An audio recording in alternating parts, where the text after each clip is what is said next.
Hello, this is Howard Stross. Thank you for all for joining us this afternoon. Welcome to our third webinar in the year 2014. And it's on an important subject to everybody called Social Security benefits. And my office, for those of you that may not know, is located in the Tampa Bay area in Oldsmar, right nearby Tampa and Clearwater. And we offer client services in the areas of real estate and title insurance, business law, estate planning, the settlement of estates, and that includes probate and trust administration. Today, we have a gentleman from Bernstein Financial folks. His office is, that's Marc Seaverson, who is our guest speaker, is located in Tampa. And Marc, besides a lot of experience in this area, has a bachelor's degree in finance and a master's degree in business administration. And his office, as I said, is in Bernstein, and Bernstein's full name is Bernstein Global Wealth Management. And he has been with Bernstein since the year 2002. And we're very happy that he accepted our invitation and joined us today. So without further ado, I'm going to ask Marc if you could come on board now, and we'll turn the show over to you. All right. Well, thank you, Howard, and thank you, everybody, joining via the webinar. As Howard mentioned, I think you'll find this topic of great interest because it does impact almost everyone, and it's a topic that a lot of people think they widely understand, but when we dive deeper into that, it can become quite challenging when we look at taking early benefits, later benefits, and spousal benefits. And just to take a step back, as Howard mentioned, I'm with Bernstein Global Wealth Management. We're an investment firm and a research firm. This is all we do, and we publish on various topics and also manage assets. And this is a piece that we initially rolled out early in 2013. So just with a couple caveats, some of the numbers that you'll see in my presentation are based off of 2012 numbers from the Social Security Administration, but the theories and methodologies really hold true to 2014 numbers as well. So as I mentioned, this topic is quite interesting and quite complex. I'm just going to move ahead a couple slides here in my presentation. Of course, we have to put our tax and legal disclaimer that we don't provide any of those services. Howard and the tax advisors that we work with, that's really their cup of tea, and we're a research manager, a research and investment manager. So first, let's take a look at how does Social Security work and who qualifies for benefits. Well, we'll start with the most straightforward case. Anyone who's worked and has paid Social Security taxes earns credits towards his or her Social Security benefits. The current formula is one tax credit, and these are 2012 numbers, one credit earned for each $1,130 in earnings, and you can earn a maximum of 4 credits per year. Just for some numbers, excuse me, 1,160 in earnings. In 2014, the numbers are about $1,200, so it's very comparable to what we're seeing here. And then when somebody has earned 40 credits, he or she is what's called fully and permanently insured and eligible for Social Security retirement benefits. The amount that you actually receive is based on your 35 years of higher earnings. So if someone is retiring at age 62, he or she might look back at every year of income since age 26. Social Security isn't intended to replace all of that income that an individual has earned during his or her working career. Essentially, it replaces a larger amount of their lower earnings and a smaller amount of their higher earnings over the past 35 years. So that's how you qualify for benefits. The amount you get is also affected by how old you are when you start taking them. Anyone can start as early as age 62, which is called early retirement, or can wait as late as age 70. But beginning your benefits between age 62 and your full retirement age can reduce the amount that you get.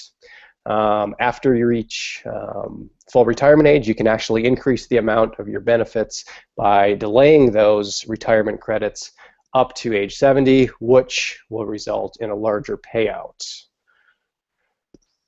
As for full retirement age, that's calculated according to the year of your birth. Someone becoming eligible for Social Security in 2012, for example, which means they turned 62 in that year, was born in 1950. 2014, it's a couple years later. As you can see on the chart, for anyone born between 1943 and 54, that full retirement age is 66. You can also see that full retirement age ratchets up incrementally by month throughout year, birth 1959, and then for anyone born in 1960 or later, that moves to age 67. As a side note, I think we're going to see those full retirement ages start to creep up as people are living longer and longer. I think the Social Security Administration is taking a hard look at when full retirement age actually will occur for younger generations, and I wouldn't be surprised if we see those changed in the not too distant future. So here's a schedule. Here we show the schedule of benefits by age, assuming full retirement age is 66. If the retiree opts for early retirement at age 62, he or she is going to see roughly a 25% reduction of their full retirement age benefit. The amount of that reduction shrinks as the retiree approaches age 66, and if he or she elects to wait past 66 and not take benefits until age 70, the amount of the benefit increases by about 8% per year. So that's the benefit of delaying. The government basically gives you an 8% increase on your benefit year over year up to age 70. One thing that's not shown on this slide is that for those whose full retirement age is 67, those born in 1960 or later, the reduction for filing at age 62 is 30% rather than 25. So it does change based off of your date of birth, of course. But it's not just workers who are entitled to benefits on the strength of their own work record. Spouses can also be entitled to benefits. So any spouse who's 62 or older who either hasn't worked or has worked but has low earnings history can be entitled to as much as 1/2 of the working spouse's benefits.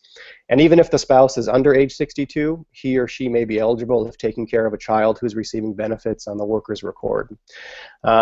If a spouse is eligible for both his or her own retirement benefits and for the benefits as a spouse, the spouse gets to choose the higher amount but can't double dip benefits for both of those categories.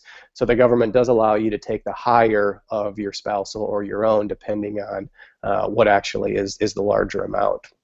And just as for a worker, if a spouse wants to receive benefits before he or she reaches full retirement age, that benefit is going to be reduced as well. Finally, a spouse is not eligible to receive a spousal benefit until the worker actually files for his or her own benefits. However, there are some strategies around this that I'll talk to a little bit on the back end of this presentation. It's also just not current spouses who can benefit. Former spouses who may be eligible to receive benefit on the worker's record, provided they're at least 62 and that the marriage has lasted for 10 years, they're entitled to benefits as well, as long as they stay unmarried is the stipulation there. In addition to spouses, other family members as well, children up to the age of 18 or 19, if they're full-time students who haven't graduated from high school, are also eligible for benefits on the worker's record, as well as disabled children of any age. We often get the question if Social Security recipients can still work and receive benefits. The answer depends on the age of potential recipient and how much they're still earning. So this slide breaks down how that actually would look for 2013. Again, the 2014 numbers are very close to this. There's been a slight cost of living adjustment on the benefits, but it's very close to this. So if someone files for benefits before full retirement age and is still working, his or her benefits will be reduced for will be reduced by $1 for every $2 of income over a threshold of approximately $1,200 per month. If the retiree files for benefits in the year he or she reaches full retirement age, but before the month of his or her birth, the threshold is much higher and the reduction much lower. There, it's only $1 for every $3 above that $3,300 amount you see there. Once full retirement age is reached, there are no limits on income and no more reductions. By the way, what we're looking at here is only earned income. That's what we're concerned with. The Social Security Administration doesn't consider things like other government benefits, investment earnings, interest, pensions, annuities, etc., in the calculations of potential limits. It's just earned income. So, Mark, if I have a rental place and I received rent income from my tenant, that is not involved in this calculation, is it? Correct. You're exactly right, Howard. We're looking just at earned income is what the government is concerned with. And will you be addressing that? We have a question from one viewer wanted to focus on spouses that are divorced. So I know you covered that somewhat, but Yeah. if you could touch upon that a little bit more as you get to it in your discussion. Yeah, absolutely. And there are some rules around that in terms of what they're entitled to, and I'll hit on that a little bit later if you remind me in case I do forget and how Sure. that's work. Sure. All right. One surprising thing from individuals that we hear is your benefits may be taxable. How much of your Social Security benefits is taxable depends on two things: if you're an individual or joint filer, and also your so-called combined income. The Social Security Administration defines combined income as your adjusted gross income plus any non-taxable interest plus half of your Social Security benefits. So they actually include the benefits in that. So for married couples filing jointly, if their combined income comes out to be more than $44,000, then 85% of their Social Security benefits will be taxable. For an individual filer, that 85% point is reached when their income exceeds $34,000. No taxes are due for combined earners under $32,000 for joint filers and $25,000 for single filers, and then you can see there's a 50% bracket between those. Remember that we're only talking about federal taxes here. States have different schedules for state taxes. Here in Florida, there's no state income, but outside of Florida, I think there are 28 states that exclude Social Security income, and I can provide Howard with the actual map of what states include your benefits as income after the webinar, and he can distribute that for those who may want that. So that's a higher level of how Social Security actually works, but the questions related to individual situations is much more complex. So first and foremost is the issue of when to start taking your benefits. Are you better off receiving a smaller amount of Social Security payouts for a longer period of time? If that's your strategy, then really the only thing you're guaranteeing for yourself is receiving the greatest number of checks. Or are you better off waiting and receiving a higher benefit amount? As we can see on this slide, what we're looking at here is the maximum monthly payout in 2013 for somebody who takes benefits at 62, 66, or 70. And then we start layering in how you should think about spousal benefits and getting the most out of the system that way. So it really does vary depending on your situation, and we're going to talk through a few case studies that may help guide some of you in looking at this. As I mentioned, Bernstein's a research firm, and in order for us to provide a framework, we often break out one's portfolios between core capital and additional capital. Core capital is your lifestyle spending amount. We use a very high level of confidence to make sure that you've secured that, and then anything above what you, in theory, don't need to support your lifestyle is on the right side of this slide, which is additional capital, looking at giving to children, grandchildren, or what have you. And the way we look at this is by planning for uncertain events. Page 12 here in the lower right corner, titled Planning for an Uncertain Future, looks at headwinds in terms of longevity, inflation, what happens if we have market declines on the bottom of this chart. How should we be thinking about this when we're planning for taking benefits and the headwinds that we're highlighting here. And the way we look at this at Bernstein is through an analytical approach, and this slide I'm not going to spend a lot of time on. Basically, this is our framework for providing guidance for investors, looking at, on the left side of this page, the investor's profile. We're able to capture their specific situation, looking at different scenarios in gray, when to take Social Security, what asset allocation should their assets be invested, and then we use a proprietary forecasting tool that distributes 10,000 plausible outcomes across a whole host of scenarios on the far right, from spectacular markets all the way down to what happens if we experience 2008 all over again for extended periods of time of very deep markets. Are you still okay and can spend what you'd like across those headwinds that I just mentioned? And we're able to build this model today around Social Security, which is what this particular research piece is focused. So if we start to look at some of the situations that we can look at, on this slide we're looking at a 65-year-old individual who has secured his or her core capital, so they have enough to meet their spending. The portfolio that we started with is 1.5 million, and this can be scalable up or down depending on the situation. So I encourage you not to get bogged down by the portfolio size, but just think about what we're looking at in terms of the benefits here. We assume the assets are invested in 40% globally diversified stocks and 60% municipal bonds. This individual is spending $50,000 a year, and then we adjust that for inflation.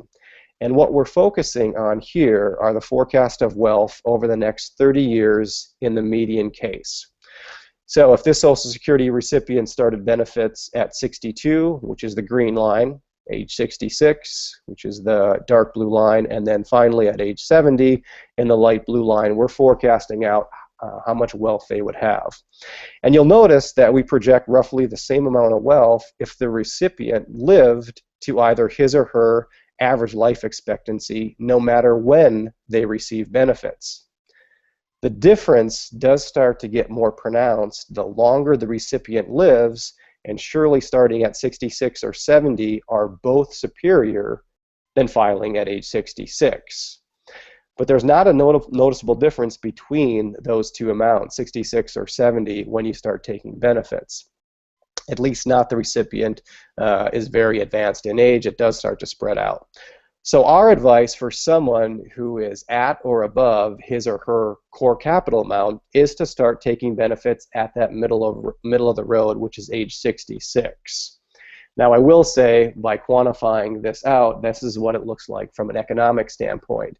You also have to layer in the emotional aspect of pushing those benefits out versus taking those at 62, excuse me, and getting those checks on a monthly basis. But from a quantifiable standpoint, the middle of the road 66 is what we'd recommend for somebody who has reached their core capital. On the flip side, if you're below your core capital, which is what this particular slide looks at, the answer is quite different. So here we're assuming that they're about $200,000 under their core capital. We start with 1.3. And in this case, beginning benefits at age 62, which is again that green line, or at 66, the dark blue, and 70, the light blue, is significant. Deferring benefits is much more impactful for those investors that may be below their core capital, because if you remember from the previous slide, each year that you delay, your benefits are increasing by about 8% each and every year up to age 70. So this is rather counterintuitive. For recipients who haven't secured their core requirements, holding off until age 70 is the prudent strategy. Again, deferral is a way of taking advantage of essentially low-cost longevity insurance being offered by the government to help sustain your portfolio in a negative scenario because you get that 8% each and every year. Again, it's somewhat counterintuitive, but for those that are below your core capital, delaying actually works out in your favor because of that 8%. Mark, Yes, Howard. we have another question also. This may be a good place to discuss it, but if not, just keep it in mind. Mm-hmm. One of the audience members asked if one claims a benefit early, say at age 62, Mm-hmm. and then later it turns out that was too early to take. For that individual, is there anything one can do to go back and wait until later? Is there Mm-hmm. any strategy that is lawful and the Social Security Administration will not cause too much heartburn to the individual if they do so? Yeah, in fact, there are a couple strategies out there. One is called a claim and switch, which is what it's often referred to, and another is file and suspend. And I know we're coming up on about 20 minutes, Howard. How long do we have on your end? Well, I certainly want to have that question Yep. answered in the other, and then we can still we can go about another 5 minutes. I think I promised people that we would keep this to no more than a half an hour, including questions. Okay. And So, so we've got so far we've got 2 questions. yep. So we can wrap up with this case study, which will get into the answers to the question about what strategies are out there for those that may have taken benefits early and then they want to change their mind and do something different. So I'm going to wrap up with this case study. So this is a 62-year-old couple. They have $2 million in assets, and they're approximately 15% below their core. They spend $90,000 per year, and as you can see, they both qualify for benefits are on their own record, and you can see what their benefits would be at age 62, 66, or 70. So the question is, what is optimal to take their benefits? What age? So here we use our modeling framework, and you can see the full range of outcomes, and we fast forward 35 years into the future if they both file across those 3 different ages. Well, if they both begin taking their benefits at age 62, which is the left box, we project that in average markets, they'll wind up with about 1.8 million. But they run a 20% chance of running out of money, as you can see on the bottom row of numbers, which is the probability of greater than 0. By waiting another 4 years, which is the middle box, they stand to pick up an incremental $400,000 in average markets, but there's still more than a 15% chance that they won't be able to meet their spending.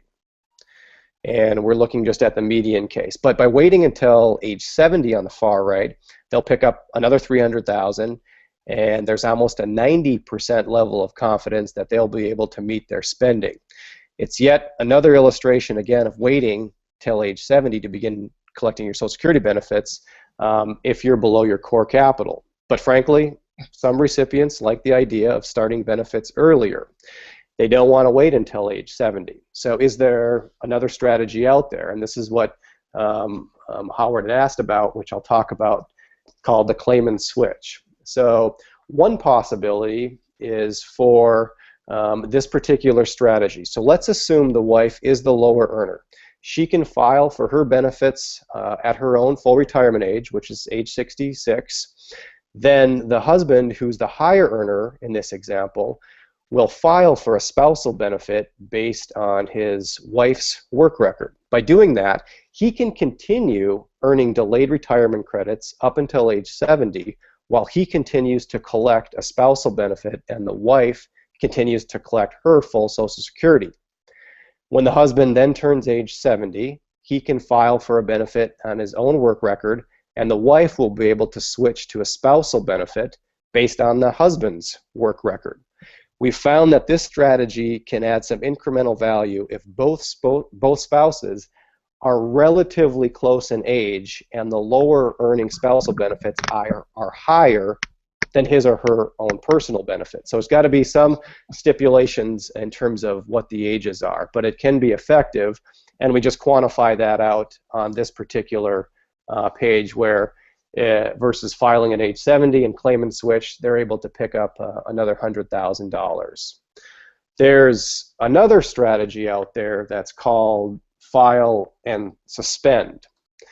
And in this case, if we use the same example of this couple, but now assume that the wife never worked, but she wants to draw her spousal benefits.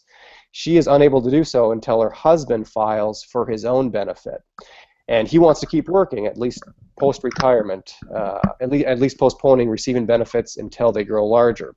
So in this example, if the husband files at his full retirement age and then immediately suspends the payments, his wife will still receive full spousal benefits, even if the husband collects delayed retirement credits until age 70. So there's a way to do that by having him file and then suspending, and she's able to immediately pick up her spousal benefits. There's also a stipulation by the Social Security Administration where if you did start taking your benefits and you want to stop, you can pay those back as long as it's within 12 months of starting your benefits.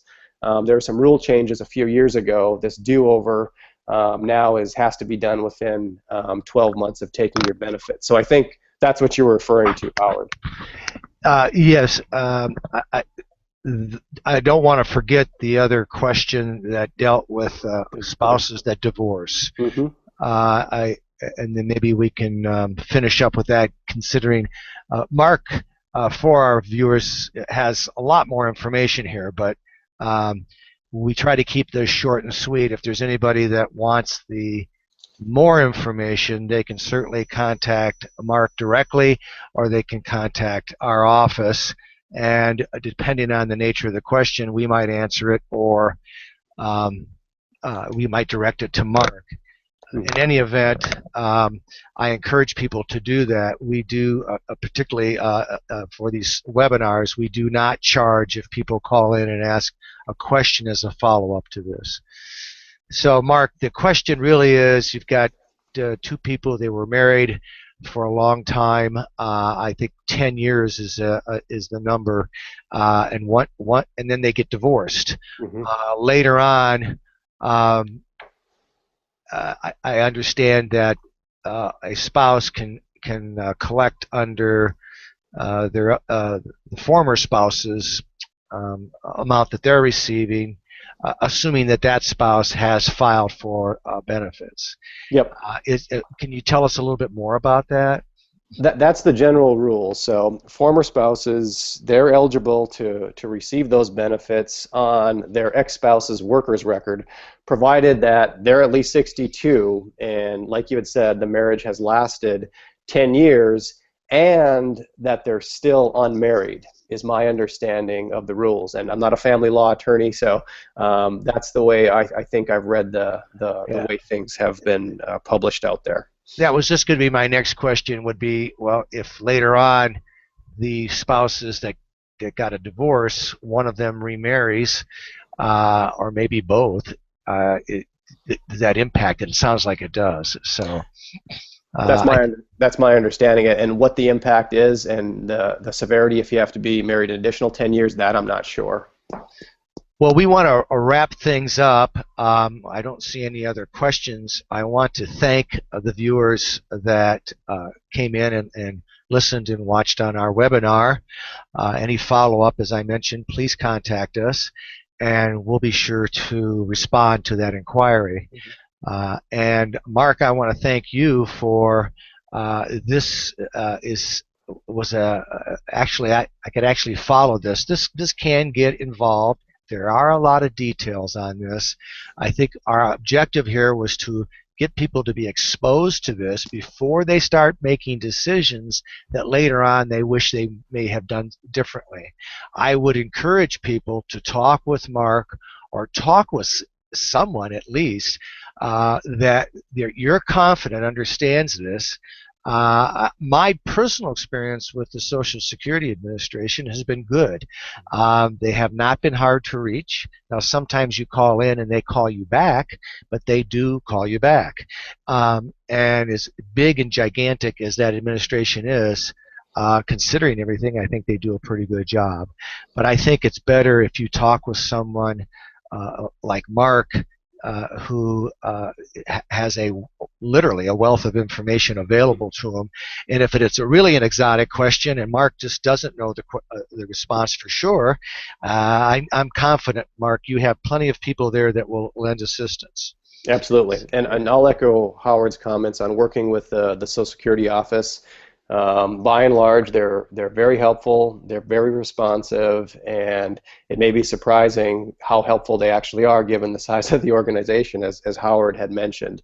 I also will mention we have a formal white paper on this exact subject in narrative form, and feel free to reach out to me if you'd like that, or I can also send copies to Howard and you can go through that channel to get them. But it walks through the same concepts in story type format that's easy to follow, and we're happy to share that as well, given that this is what we do at Bernstein, is investment management and research these types of topics. So I hope you found it helpful, and Howard, thank you for the invitation here.